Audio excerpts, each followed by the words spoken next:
Hi guys, आज की video में हम जानेंगे कि तथ्य की भूल क्षम्य है। यानी कि अगर आप मिस्टेक ऑफ फैक्ट करते हो, तथ्य की भूल करते हो तो आपको माफ़ कर दिया जाएगा। लेकिन अगर आप विधि की भूल करते हो तो यह क्षम्य नहीं है। यानी कि कोई पर्सन अगर मिस्टेक ऑफ फैक्ट कर रहा है तो उसे क्षमा कर दिया जाएगा, लेकिन अगर मिस्टेक ऑफ लॉ कर रहा है तो उसे क्षमा नहीं किया जाएगा। क्यों? अब उसके लिए हम पहले मिस्टेक ऑफ फैक्ट और मिस्टेक ऑफ लॉ जान लेते हैं, उसके बाद हम इंपॉर्टेंट केस लॉ देखेंगे। देखो, मिस्टेक ऑफ फैक्ट क्या होता है? जहाँ पे आपसे तथ्य की गलती हो रही है, जैसे कि कपिल के नाम का अरेस्ट वारंट निकला हुआ है और पुलिस अमित नाम के एक इंसान को कपिल समझकर गिरफ्तार कर लेती है। ठीक है, यानी कि अगर मान लो किसी और का अरेस्ट वारंट निकला हुआ है और पुलिस गलती से आपको पकड़ ले इस तरह। ठीक है, तो यहाँ पे कपिल के नाम का अरेस्ट वारंट निकला हुआ था और पुलिस ने गलती से अमित को कपिल समझकर गिरफ्तार कर लिया और बाद में यह कहकर छोड़ दिया कि उनसे तथ्य की भूल हुई है, तो यह माफ़ की जा सकती है। क्यों? क्योंकि भाई उनसे वास्तव में गलती हुई है, तथ्य की भूल हुई है, तो यहाँ तो आपको माफ़ी मिल जाएगी। लेकिन मिस्टेक ऑफ लॉ में माफ़ी नहीं मिलेगी। जैसे एक व्यक्ति बिना लाइसेंस के शराब बेचता था, जब उसे गिरफ्तार किया गया तो उसने कहा कि उसे पता ही नहीं था कि ये अवैध है और बेची नहीं जा सकती। यानी कि उसने बोल दिया कि मुझे क्या पता था कि लाइसेंस रखना ज़रूरी है या बिना लाइसेंस के हम बेच नहीं सकते या फिर ये अवैध है। तो यहाँ पे माफ़ी नहीं मिलेगी। क्यों? क्योंकि विधि की भूल क्षम्य नहीं है। यानी कि अगर कोई पर्सन मिस्टेक ऑफ लॉ करता है, कानून से रिलेटेड मिस्टेक करता है, तो वह माफ़ नहीं की जा सकती। अब क्यों नहीं की जा सकती?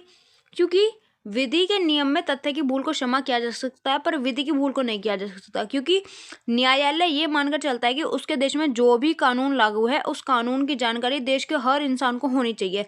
अर्थात यदि कोई व्यक्ति विधि की भूल करता है तो वह क्षम्य नहीं है। अगर किसी से मिस्टेक ऑफ फैक्ट होती है, गलती हो जाती है, तो वो माफ़ की जा सकती है। लेकिन अगर तुम कानून से संबंधित गलती कर रहे हो तो वो माफ़ नहीं की जा सकती।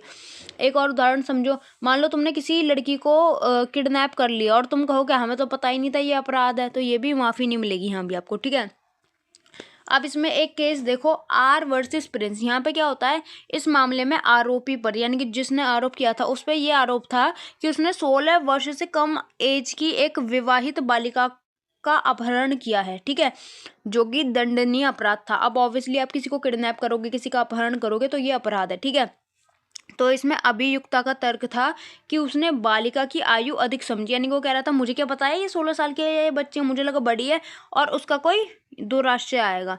और वो बोलता है कि उसका कोई दुराश्रय नहीं था। वो बोल रहा था कि ना तो मेरा कोई गलत इंटेंशन है और मुझे पता भी नहीं था ये 16 साल की है, इसलिए मैंने इसे किडनैप किया। तो यहाँ पे मिस्टेक ऑफ लॉ है। क्यों? क्योंकि किसी का अपहरण करना, यानी कि किसी को किडनैप करना ही खुद में गलत है। और आप ये नहीं बोल सकते कि मुझे तो पता ही नहीं था कि लड़कियों को किडनैप नहीं कर सकते या फिर ये एक अपराध है। ठीक है, अगला केस है आर वर्सेस टॉल्सन। इसमें क्या हुआ, जो औरत थी, यानी कि जो अभियुक्त थी, जो लेडी थी, उसके पति ने उसे छोड़ दिया और बाद में उस लेडी ने सुना कि उसका जो पति है वो समुद्र में खो गया है। और अपने पति को आखिरी बार देखने के 5 साल बाद, यानी कि उसके पति को गए हुए 5 साल हो गए। ठीक है, 5 साल बाद अभियुक्त ने दूसरा विवाह कर लिया, यानी कि उसने दूसरी शादी कर ली। और जब पता चला, उसे बाद में पता चला कि उसका पति अभी भी जीवित है, तो उस पर द्वि विवाह के लिए निचली अदालत में दोषी ठहराया गया, उस पर केस कर दिया गया। द्वि विवाह यानी कि जो लोग 2 शादियां कर लेते हैं। ठीक है, यहाँ तथ्य की भूल स्वीकार की गई क्योंकि वह 5 साल से गायब था। तो यहाँ पे आप ये नहीं कह सकते कि बेसिकली क्या होता है कि अगर कोई द्वि विवाह करता है, 2 विवाह करता है, तो ये एक अपराध है। लेकिन यहाँ पे ये लेडीज अपराधी नहीं थी। क्यों? क्योंकि यहाँ पे तथ्य की भूल स्वीकार की गई कि उससे मिस्टेक ऑफ फैक्ट हुई है। पहला तो तुम 5 साल से गायब थे और तुमने उसे छोड़ भी दिया था, अपनी पत्नी को तुमने छोड़ दिया था, तुम 5 साल से गायब थे। तो ऐसे में उसे लगा कि भाई सच में मर गया या नहीं है, इसलिए उसने शादी कर ली। तो यहाँ पे क्या हुआ, यहाँ पे बेसिकली तथ्य की भूल हुई, मिस्टेक ऑफ फैक्ट हुई।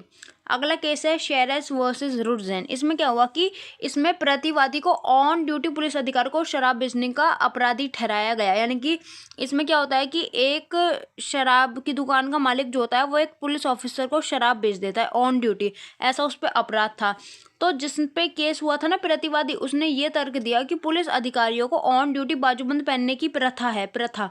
ठीक है, यानी कि अगर कोई पुलिस ऑफिसर है तो उसे बाजूबंद पहनना होता था, लेकिन वो जो कांस्टेबल आया था शराब लेना, उसने बाजूबंद नहीं पहन रखा था, जिस कारण प्रतिवादी का मानना था कि वह ऑफ ड्यूटी है, अतः वह निर्दोष ठहराया गया। यानी कि एक पर्सन के पास पुलिस वाला आता है शराब लेने।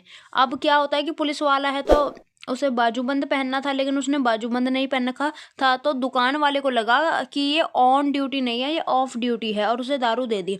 तो यहाँ पे जो प्रतिवादी था, यानी कि जिसके खिलाफ केस हुआ था, दुकानदार के खिलाफ, उसे निर्दोष ठहराया गया। क्यों? क्योंकि उसे नहीं पता था कि वो ऑन ड्यूटी है या ऑफ ड्यूटी है। ठीक है, तो यहाँ तथ्य की भूल है, भूल थी, विधि की नहीं।